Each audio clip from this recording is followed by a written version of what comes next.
ইসলাম দাঁড়িয়ে আছে তিনটে খুঁটির ওপর, তাওহিদ, রিসালাত ও আখেরাত।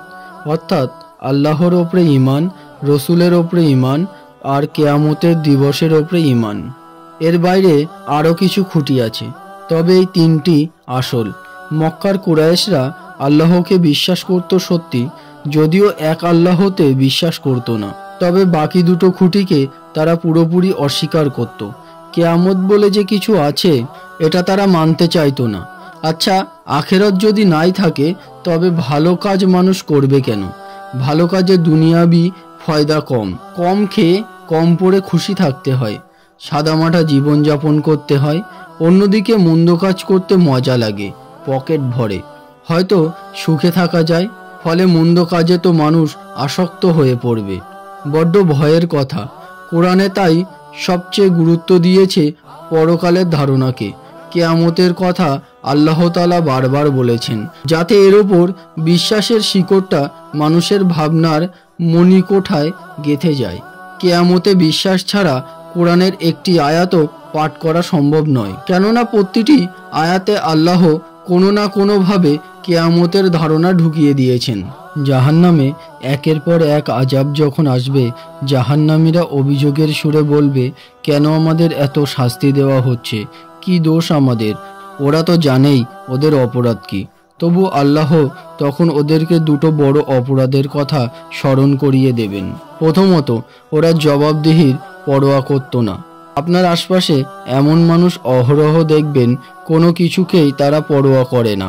আপনি হয়তো নামাজের কথা মনে করিয়ে দিলেন, মসজিদে যাওয়া তো দূরের কথা, উল্টো আপনাকে দু কথা শুনিয়ে দেবে। আপনি পর্দার কথা বললেন, উত্তর দেবে, নিজের চিন্তা করো। ভালো একটা উপদেশ হয়তো দিলেন, বলা হবে, আমাকে জাজ করতে এসো না। এমনকি আল্লাহর সামনে যে একদিন দাঁড়াতে হবে এমন কোনো আশঙ্কা তারা করে না, যেন ইচ্ছা মতো সব কিছু করার অনুমতি পেয়ে গেছে। দ্বিতীয় অপরাধ, আল্লাহর বাণীকে মিথ্যা বলে উড়িয়ে দিত। এই সূর্য কে সৃষ্টি করেছে? প্রকৃতি। প্রকৃতিকে কি আল্লাহ সৃষ্টি করেনি? না, কেউ করেনি। কাকতালীয়ভাবে সৃষ্টি হয়েছে বিবর্তন প্রক্রিয়ায়। এভাবে তারা আল্লাহ তাআলার নির্দেশনাকে অস্বীকার করে, কোরআনের বাণীকে মিথ্যা বলে উড়িয়ে দেয়। আল্লাহ তাআলার বক্তব্য ও যুক্তি প্রমাণকে হেসে খেলে অস্বীকার করে বসে। এটা তাদের দ্বিতীয় অপরাধ। আপনি যদি বলেন আল্লাহ নারীকে ঘরে বসে থাকতে বলেছে, এ কথা সে উড়িয়ে দেবে। আপনি যদি বলেন আল্লাহ সুদকে হারাম করেছে, সে বলবে, দুনিয়ায় সুদ খায় না কে? কম বেশি সবার টাকা পয়সার সাথে সুদ মিশে আছে। আপনি যদি বলেন পুরুষ হয়ে নারীর বেশভূষা ধারণ করলে আল্লাহ অভিশাপ দেন, সে বলবে, দেখতে পুরুষ হলেও মনে মনে আমি একজন নারী, আমি স্বাধীন, আমার যেটা ভালো লাগে আমি সেটাই করব। আল্লাহ এসব অবাধ্যকে লক্ষ্য করেই এই কঠিন আযাবের কথা স্মরণ করিয়ে দিয়েছেন। আল্লাহ তো নিজেই সবকিছু দেখেন ও জানেন, তবু কেন দুজন ফেরেশতা নিয়োগ করা হলো? আল্লাহ সবচেয়ে উত্তম বিচারক। তিনি মানুষের প্রতি এক চুলও জুলুম করেন না।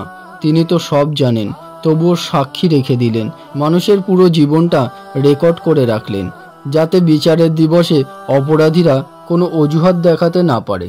বিচারের দিবসের সময়কাল কতদিন হতে পারে অনুমান করুন তো?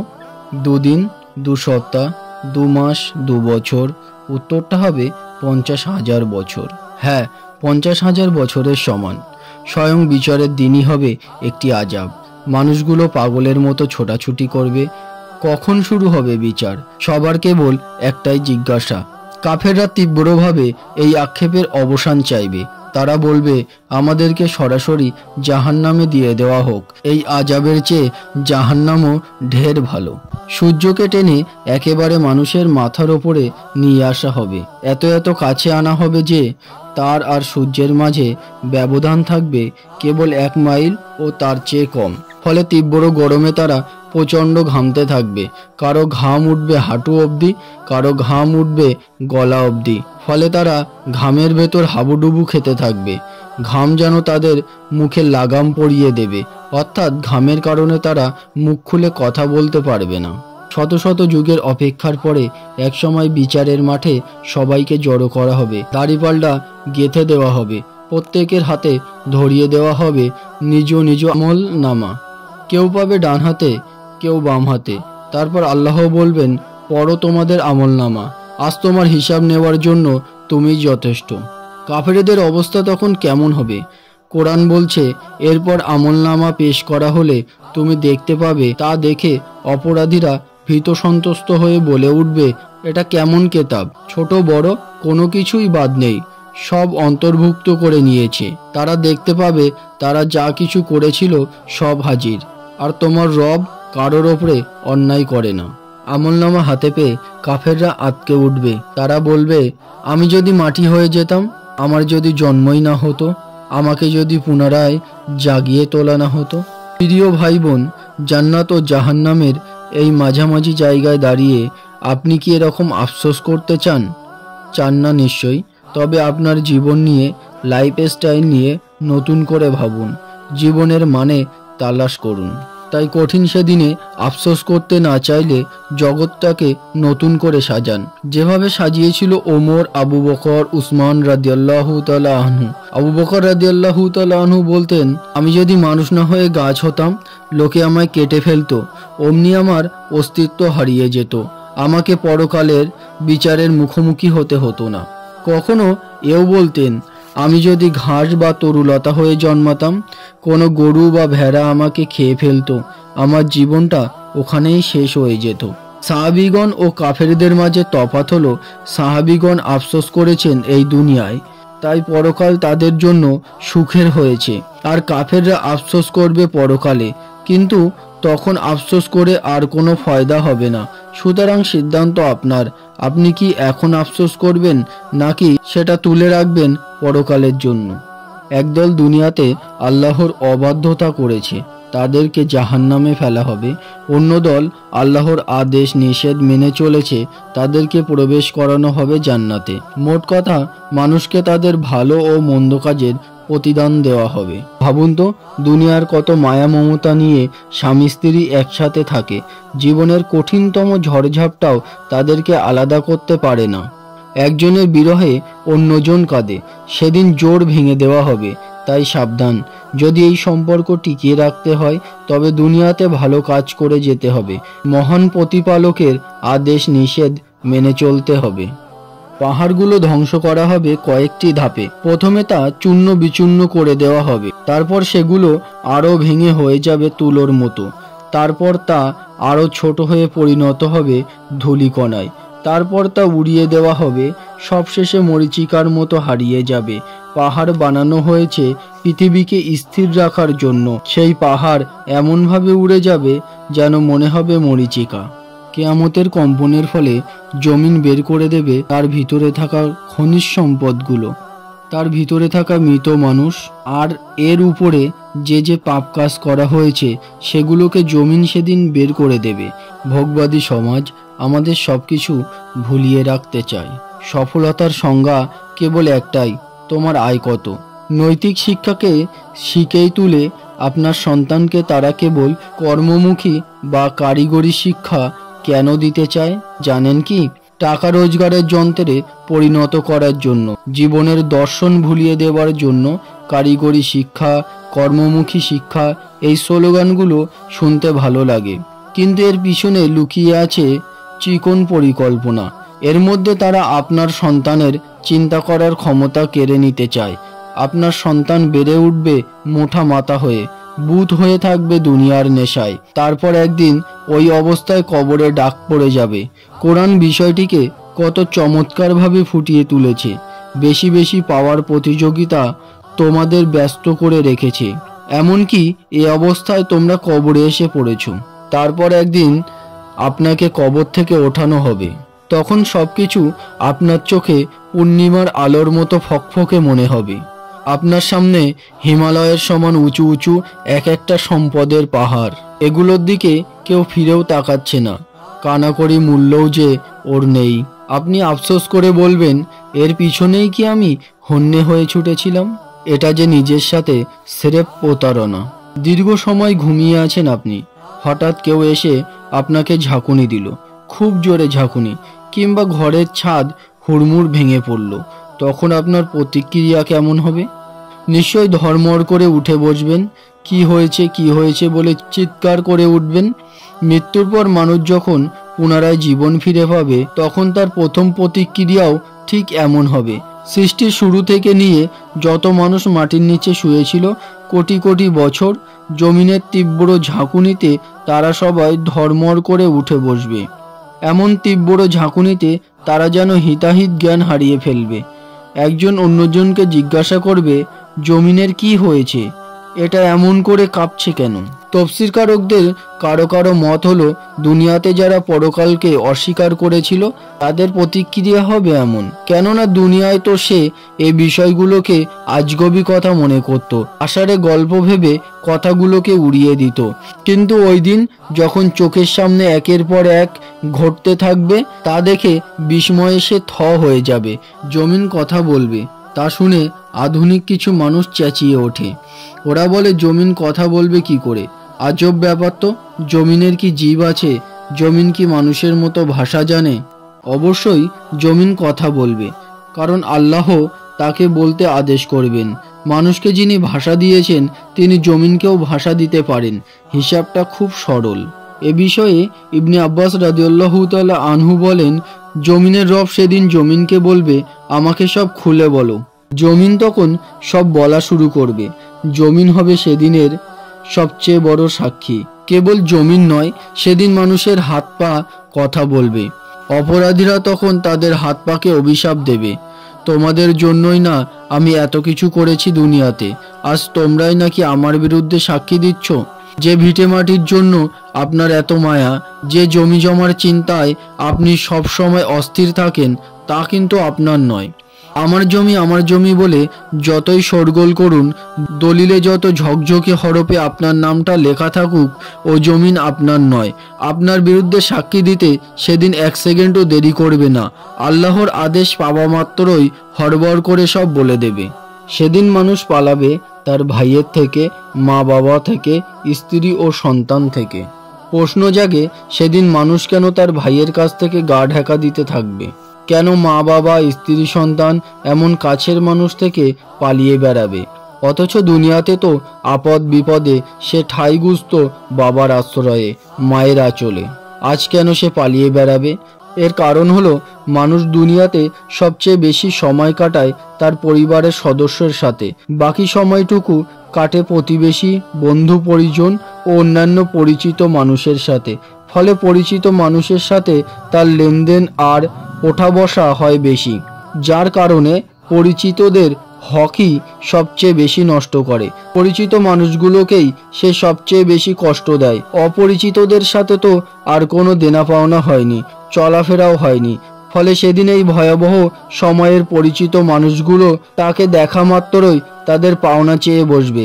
দুনিয়াতে যাকে এত কষ্ট দিয়েছে, যার ক্ষতি করেছে, যার হক নষ্ট করেছে, তাকে চেপে ধরবে, বলবে, আমার সেই হক ফিরিয়ে দাও। আমার ক্ষতি করেছো, আমাকে কষ্ট দিয়েছো, আজ তার বদলা দাও। তার বিরুদ্ধে জমা পড়বে পাহাড় সমান অভিযোগ। এসব থেকে মুক্তি পেতেই সে পালিয়ে বেড়াবে। যেদিন এক বন্ধু আর এক বন্ধুর উপকারে আসবে না, আর তাদের কোনো সাহায্য করা হবে না। ভাই বলবে, তুমি আমার জমি জমা আমাকে ঠিকঠাক বুঝিয়ে দাওনি। মা বাবা বলবে, তুমি আমাদের অবাধ্যতা করেছো। স্ত্রী বলবে, তুমি আমাকে হারাম খাবার খাইয়েছো, তুমি এটা করেছো, তুমি ওটা করেছো। সন্তান বলবে, তুমি আমাকে সঠিক জ্ঞান শেখাওনি, সঠিক পথ দেখাওনি। এসব শোনার ভয়ে সকলকে ছেড়ে সে পালিয়ে বেড়াবে। খেয়াল করেছেন নিশ্চয়ই, আল্লাহ এখানে আত্মীয় স্বজনদের একটি তালিকা দিয়েছেন। এই তালিকাতেও আমাদের জন্য একটি গুরুত্বপূর্ণ ইঙ্গিত দিয়েছেন। তালিকাটা আবারও এক নজর দেখে নেওয়া যাক। সেদিন মানুষ পালাবে তার ভাই থেকে, মা বাবা থেকে, স্ত্রী ও সন্তান থেকে। তালিকার যত ডানে যাবেন সম্পর্কর মাত্রা তত বাড়বে। শুরুতে আনা হয়েছে ভাইয়ের কথা, ভাইয়ের পর আনা হয়েছে বাবা মায়ের কথা, কেননা বাবা মা ভাইয়ের চেয়ে বেশি আপন। তারপর আনা হয়েছে স্ত্রীর কথা, কারণ বিবাহিত জীবনে পা দেওয়ার পর সুখ দুঃখে স্ত্রী তার পাশে থাকে। আর সবশেষে আনা হয়েছে সন্তানের কথা, কারণ একবার বাবা হবার পর ভালোবাসার সবটুকু কেড়ে নেয় সন্তান। এর মানে তুলনামূলক কম আপন থেকে সবচেয়ে বেশি আপন সম্পর্কের দিকে যাওয়া হলো। আর সবশেষে মনে করিয়ে দেওয়া হলো সন্তানের কথা। মানুষ যাতে একটু হলেও ভাবে কেমন ভয়াবহ হবে সেদিন, যেদিন নাকি আমি আমার আদরের সন্তানকেও ছেড়ে পালিয়ে বেড়াবো। কিয়ামতের মাঠে প্রত্যেক মানুষ কেবল নিজেকে নিয়েই ভাববে, নিজের চিন্তাতেই দিশাহারা হয়ে পড়বে। অন্যকে নিয়ে চিন্তা করা তো দূরের কথা, কারোর দিকে তাকানোর সুযোগও পাবে না। নিজেকে নিয়ে চিন্তা করতে করতে এমন দিশাহারা হয়ে পড়বে মানুষ, একটি হাদিস থেকে তা আমরা জেনে নিতে পারি। আয়েশা রাদিয়াল্লাহু তাআলা আনহু একদিন নবীজিকে বললেন, ইয়া রাসূলুল্লাহ, আপনার নামে আমার বাবা মা কুরবানি হোক। একটি হাদিস সম্পর্কে আমার কিছু জানার ছিল, হাদিসটা একবার আপনি আমাকে বলেছিলেন। নবীজি উত্তরে বললেন, বলো কি জানতে চাও? আমার এ বিষয়ে জ্ঞান থাকলে নিশ্চয়ই বলবো। আয়েশা রাদিয়াল্লাহু তাআলা আনহু বললেন, হে আল্লাহর নবী, হাসরের মাঠে পুরুষদের কিভাবে ওঠানো হবে? নবীজি উত্তরে বললেন, খালি পায়ে এবং উলঙ্গ অবস্থায়। তখন আয়েশা রাদিয়াল্লাহু তাআলা আনহু কিছুক্ষণ চুপ করে রইলেন। এরপর পুনরায় জানতে চাইলেন, হে আল্লাহর নবী, নারীদেরকে কিভাবে ওঠানো হবে? নবীজি বললেন, পুরুষদের মতোই। আয়েশা রাদিয়াল্লাহু তাআলা আনহু বললেন, কি লজ্জার ব্যাপার, এ তো কিয়ামতের চেয়েও ভয়াবহ কথা। মূলত আয়েশা রাদিয়াল্লাহু তাআলা আনহা বিষয়টিকে দুনিয়ার মতো করেই ভেবেছিলেন। অপর হাদিসে এসেছে, আয়েশা রাদিয়াল্লাহু তাআলা আনহা অবাক হয়ে বললেন, হে আল্লাহর রাসূল, তখন তো নারী পুরুষ একে অন্যের দিকে তাকাবে। নবীজি সাল্লাল্লাহু আলাইহি ওয়াসাল্লাম বললেন, আমার কাছে একটা আয়াত নাজিল হয়েছে, ওই আয়াত থেকে অনুমান করা যায় কাপড় পরা না পরা দিয়ে সেদিন আসলে কিছু যায় আসবে না, পরিস্থিতিটা মোটেও এমন থাকবে না। আয়েশা রাদিয়াল্লাহু তাআলা আনহু বললেন, ওটা কোন আয়াত হে আল্লাহর নবী? রাসূলুল্লাহ সাল্লাল্লাহু আলাইহি ওয়াসাল্লাম তখন সূরা আবাসার এই আয়াতটি পাঠ করে শোনালেন। সেদিন তাদের প্রত্যেককে নিজের চিন্তায় ব্যতিব্যস্ত করে রাখবে। তার মানে সেদিন পরিস্থিতিটা এতটাই ভয়াবহ হবে যে কেউ কারোর দিকে তাকানোর কোনো সুযোগ পাবে না। প্রত্যেকে কেবল নিজের চিন্তাতেই ব্যস্ত হয়ে যাবে। সবার মুখে থাকবে কেবল ইয়া নাফসি ইয়া নাফসি। ভর দুপুর, মাথার ওপর ঠাঠা রোদ, জ্যামে আটকে আছে গাড়িগুলো, যেন এভাবে আটকে থাকবে। ঘেমে পুরো শরীর ভিজে গেছে আপনার। একটু খোলা হাওয়ার জন্য মনটা অস্থির হয়ে আছে। এক চুমুক ঠান্ডা পানির জন্য প্রাণটা ঠোঁটের কাছে চলে আসছে। সেই মুহূর্তে একটু শীতল ছোঁয়া আপনাকে কেমন আনন্দ দেবে। হঠাৎ যদি আকাশ ভেঙে বৃষ্টি এসে ভিজিয়ে দেয় শহর, জানালা দিয়ে ঝিরঝিরে হিমেল হাওয়া বইতে শুরু করে, কেমন লাগবে আপনার কাছে? কিন্তু না, পরকালে জাহান্নামীদের এমন সৌভাগ্য হবে না কখনো। ঠান্ডা পানি তারা দু চোখে দেখবে না কোনোদিন, শীতলতার স্বাদ তো কখনোই পাবে না। তবে হ্যাঁ, কিছু একটা পান করার মতো থাকবে তাদের জন্য। সেটা কি? চলুন আবার আপনাকে কল্পনার রাজ্যে নিয়ে যাই। ঠাটা রোদে বসে বসে ঘামছেন আপনি, মনে আছে তো? তেষ্টায় আপনার বুক ফেটে যাচ্ছে। ঠিক ওই সময় কেউ একজন আপনার হাতে এক গ্লাস পানি তুলে দিল। খুশিতে আপনার চোখ চকচক করে উঠল। যেই আপনি পানির গ্লাসে চুমুক দিলেন, অমনি আপনার চেহারা ঝলসে গেল। এ যে এক ভয়ঙ্কর ফুটন্ত পানি, আপনার কান দিয়ে গরম ধোঁয়া বের হচ্ছে। মুহূর্তে পেটের নাড়িভুড়ি গলে বের হয়ে গেল।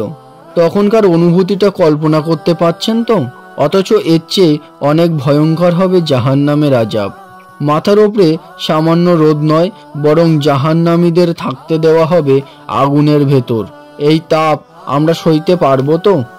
কারো কারো মনে হতে পারে, আল্লাহ কেন এত ভয়ঙ্কর শাস্তি দেবেন তার বান্দাকে? তিনি তো বান্দার প্রতি অতি দয়াবান, তিনি তো সহজেই বান্দাকে মাফ করে দেন। তাহলে শাস্তির মাত্রা এত বেশি কেন? এসব প্রশ্নের উত্তর দিতে গিয়ে আল্লাহ জানিয়ে দিলেন, এই শাস্তি যে আমি দিচ্ছি তা নয়, বরং এটা তোমার হাতের কামাই। তুমি নিজেই নিজের জন্য এই পরিণতি ডেকে এনেছো। অন্যের ওপর যখন অতিমাত্রায় জুলুম করেছিলে, তখন জুলুম বেচারাও তো এইভাবে কষ্ট পেয়েছিল। তখন অনুগ্রহের বয়ান কোথায় ছিল? তাই আজ আমার কাছ থেকে কোনো অনুগ্রহ পাবে না। সাজা ভোগ করতে থাকো তোমরা। আমরা কিন্তু জাহান্নামকে জীবন্ত মনে করি না। বাস্তবতা হলো জাহান্নাম জীবন্ত। জাহান্নামের অনুভূতি আছে, ওটা কথা বলতে জানে, ক্ষুধা লাগলে প্রকাশও করে। জাহান্নাম এতটাই তেজি, ওর পেটে এতই ক্ষুধা যে এক অংশ আর এক অংশকে খেয়ে ফেলে। কোটি কোটি পাপীকে গিলে ফেলার পরেও ওর পেট ভরে না, ওর আরও চাই, আরও চাই। হাসরের মাঠে সকল বিচার ফয়সাল্লা হয়ে গেলে কেউ আমলনামা পেল ডান হাতে, কেউ পেল বাম হাতে। এবার তাদেরকে জাহান্নামের সামনে দিয়ে হেঁটে যেতে হবে। যার আমলনামা ডান হাতে থাকবে তার তো ভয় নেই, জাহান্নামের দরজার সামনে দিয়ে হেঁটে হেঁটে সে জান্নাত পর্যন্ত চলে যাবে। কিন্তু যার আমলনামা বাম হাতে দেওয়া হবে তার কি হবে? দরজার সামনে আসা মাত্রই জাহান্নাম তাকে বাঘের থাবার মতো টেনে হেঁচড়ে ভিতরে ফেলবে। কিয়ামতের দিন জাহান্নাম এমন ভয়ঙ্কর গর্জন করবে যার ফলে ফেরেশতা ও নবী রসুলগণদেরও পা কাঁপতে থাকবে।